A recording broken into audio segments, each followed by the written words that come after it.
it was an interesting story. His version was that it was, you know, he was sort of proud that Isaac Ross had made this, undertaken this effort to free his slaves. You know, it's like if you're a descendant of slaveholders, you always kind of have weird feelings about that. You know, and so the fact that he had chosen to free his slaves was sort of canceled out the fact that he owned them.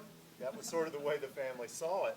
So he told me this story about what Prospect Hill, and I was intrigued by it. And I have to say, as far as Anne Brown is sort of one of my points of entry into the story, because I knew that there were a lot of versions of this story. You had the white family, which was the slaveholding family, and they were divided originally over whether to allow the slaves to immigrate to Liberia, where there was a free slave colony that was set up in the early 19th century. So that family had two slightly different versions of the story. Well, then you had I knew that the slaves, the descendants, would have another version of the story. You know, you hear about this slave uprising that took place, and until I met James Belton, I wasn't really sure that it was true, because it seemed like it was an effort to sort of cast aspersions on the slaves. That was just the way I perceived it, for a variety of reasons. One of which was I was given this piano that had belonged to Isaac Ross, and the family said it was the only thing saved from the house during the fire. Well, I moved that piano, and it weighs about 1,000 pounds, and I thought, that's the last thing I would have saved from a burning mansion, and especially because the little girl died.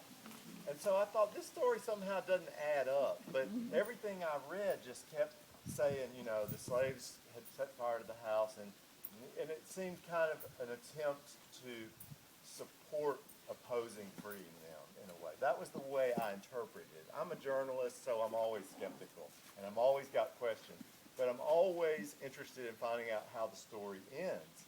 And so when I heard that these slaves had eventually been allowed to immigrate to Liberia, to a place called Mississippi in Africa, and nobody knew what happened to them. It's like, how can you not know how that story ends? There's a parallel universe in Liberia called Mississippi of people who came from this place. So I just was curious to find out how everything had played out for those people, and also kind of piece the story together from all the different versions that I was hearing.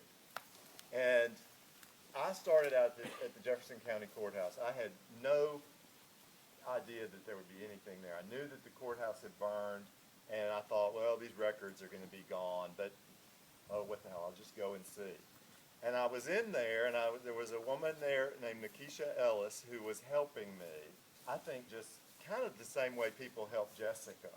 She was like, I don't know what you're doing, but I'll help. You know, there's like this white guy's coming in, he's trying to find, he doesn't know anything, and he's looking for things that are buried in boxes in the backs of filing cabinets, and they're falling apart. She just kind of took me on as a charity case, really.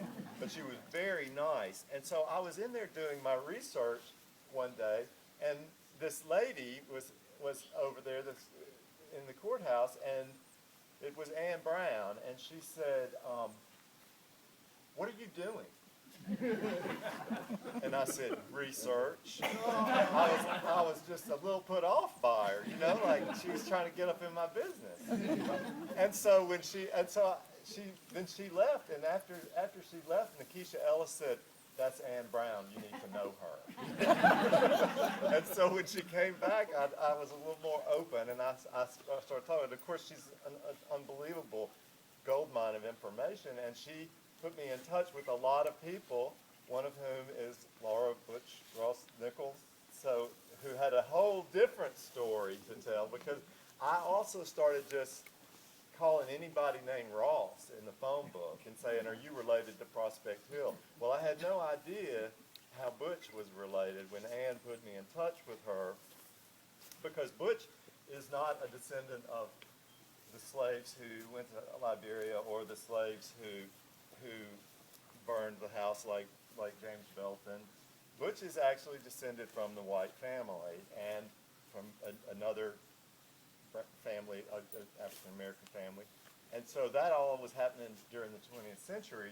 Was when this sort of racial mingling was going on, I thought, oh, well, this story suddenly got a little more interesting. You know, it's like there's so many facets to this story, and all of these people come back to this place. You know, this is not your typical antebellum house, and it's, you know, with this sort of the same story that you hear over and over and over again. There are a lot of people that have a stake in this place, that are connected to this place, that have very, very different stories. And we're waiting for a car load of a group that is one of the more remarkable groups that has a connection to this